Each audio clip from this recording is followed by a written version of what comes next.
Halo pemirsa, hari ini saya akan memprediksi Sarwenda, di mana Sarwenda kan sudah pindah ke rumah barunya dan sudah mulai lagi membuat statusnya terkait menyiapkan bekal dan lain sebagainya.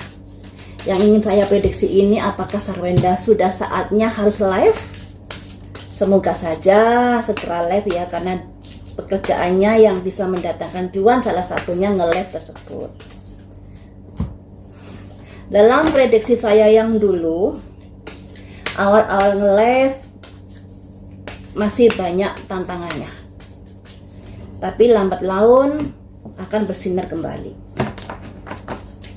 Dan Sarwenda ketiga bersama Gio ini sama-sama bekerja keras, dan mereka peluang untuk menjadi sukses sangat besar. Tapi yaitu egonya harus diturunkan. Sarwenda ini orangnya kan detail, perfeksionis, dan Gio ini juga perfeksionis karena Gio di siu ayam. Jadi sama-sama perfeksionis. Jadi kalau disatukan nanti akan ada aturan-aturan yang begitu diterapkan di dalam rumah tangga mereka. Nah, mari kita prediksi apakah Sarwenda sudah saatnya nge-live saat ini atau dalam minggu ini. Sudah saatnya nge-live kah atau harus ditunda dulu? Ini ya, dua kartu ini. Ada simbol innocent, anak kecil.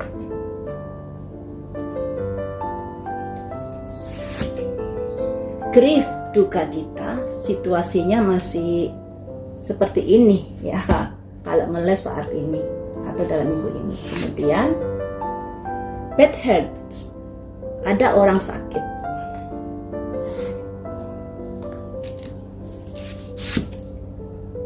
Ascended Master, 4 tangan ke atas. Rilis, melepaskan. Jadi kalau dia nge-live hari ini atau dalam minggu ini, situasinya masih belum mengenakan buat dirinya, karena di sini ada simbol innocent, simbol anak kecil, yang artinya perseteruan hak asuh anak dengan Ruben, yang membuat ada dua kubu.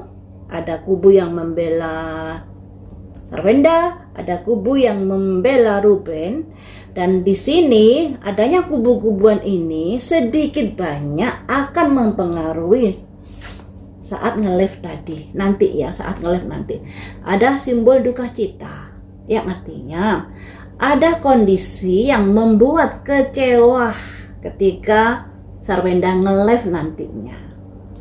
Ditambah lagi dilambangkan orang sakit ini lambang dari situasi kondisi saat ini yang masih belum mengenakan untuk Sarwenda. Sekalipun seandainya Sarwenda berusaha dengan tabah nge-live dan lain sebagainya, ya dengan tabah di sini, tapi ujung-ujungnya rilis, melepaskan. Jadi ya nggak apa-apa nge-live, nggak apa-apa karena itu adalah pekerjaannya. Tapi di sini Sarwenda harus siap mengetahui atau siap menghadapi hal-hal yang semacam ini. Karena saat ini bisa dibilang situasi kondisinya masih kurang bagus buat Sarwenda. Yang dilambangkan grief, duka cita, orang sakit, dan rilis ini. Ya, terkait ada kaitannya dengan proses hak asuh anak, gugatan hak asuh anak yang dilayangkan oleh Ruben kepadanya. Imbas dari itu, nah kalau memaksakan diri nge-live ya nggak apa-apa, tapi juga harus siap mental di sini. Selanjutnya, sekarang kan sudah bulan Juli mendekati Agustus ya, berarti ini bisa dibilang akhir Juli dan awal Agustus. Kalau pertengahan Agustus Sarwenda nge-live, bagaimana kondisinya? Perlompatan,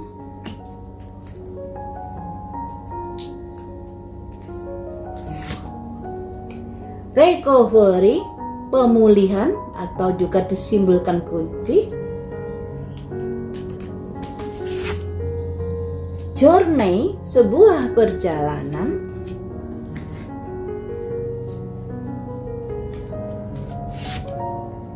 Teacher, pembimbing, guru ya.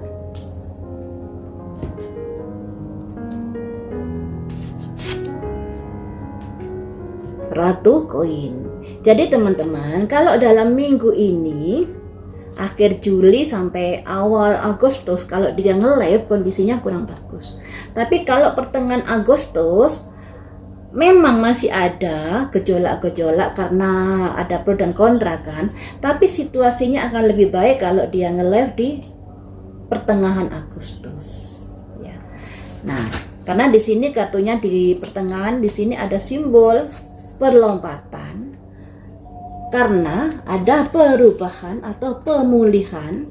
Di sini ada simbol kunci. Kunci itu dipergunakan untuk membuka sebuah masalah atau jalan keluar. Juga bisa dipergunakan untuk menutup diri. Nah, kalau di sini ternyata ada situasi di mana ada sebuah proses perjalanan. Jadi saya mengartikan bulan Agustus pertengahan itu adalah saat yang tepat Sarwenda untuk nge-live kembali.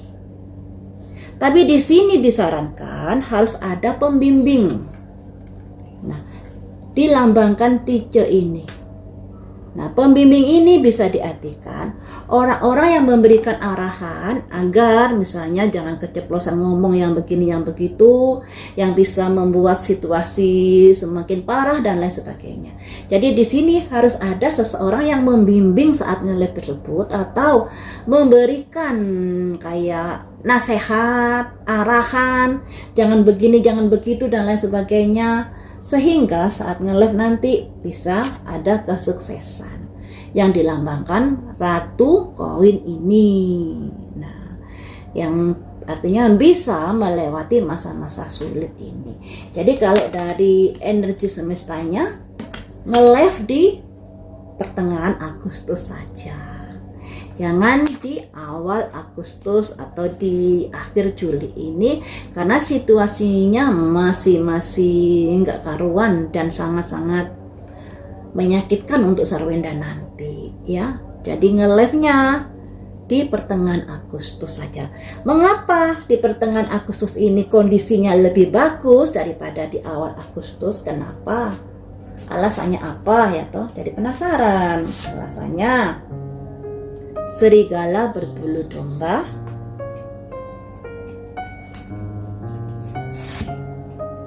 victim korban, judication persidangan,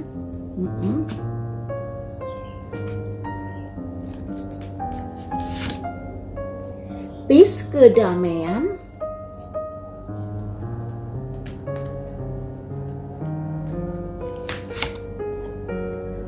empat koin terkait dari hak waris juga, harta gono gini juga. Walaupun awalnya kan berebutan hak asuh anak, tapi melebar merembet ke masalah gono gini juga kan. Jadi begini, kenapa disarankan di pertengahan Agustus? Karena di sini di pertengahan Agustus itu sudah masa-masa sidang. Ya.